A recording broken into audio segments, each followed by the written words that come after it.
para pa rin walang pagbabago. Tulad pa rin ng isang bata na walang alam, kundi tumulala.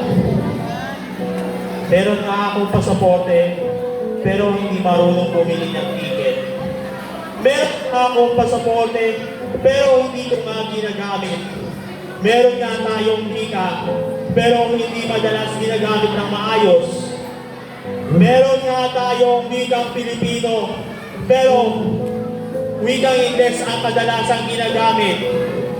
Meron nga tayong alibata na hindi pinapansin. Kadalasan, ginagamit natin ang alpabeto. Ano ba ang pasaporte ng Pilipinas? Bakit hawak ka pa rin ang muko ng agila? Madalas, hindi natin ginagamit ang pasaporte natin. Mas madalas, ginagamit natin ang pasaporte ng iba. Bakit ba? Kailangan madalas gumamit tayo ng iba kung hindi natin kaya tagilitin ang sarili nating wika. Kailangan ba talagang magpatangay sa agos ng uso para lang makasabay? Pasaporte ang nagpapakilala ng ating pagkatao. Paano ang ating wika? Hindi ba nagpapakilala din naman ng ating pagkatao? Bakit ginagamit natin ang pasaporte ng iba?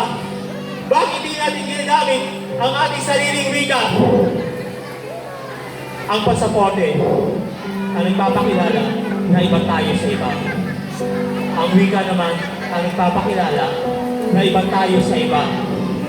Ang pasaporte ang tatanggol sa atin sa ibang bansa. Ang wika naman ang tatanggol sa ating pagkakaisa.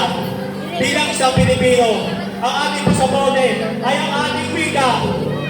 Ang pasaporte magtatanggol sa ating pagkakaisa.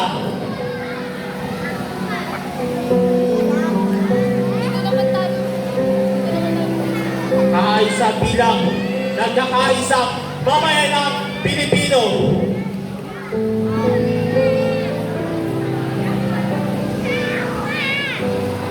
Pasaporte.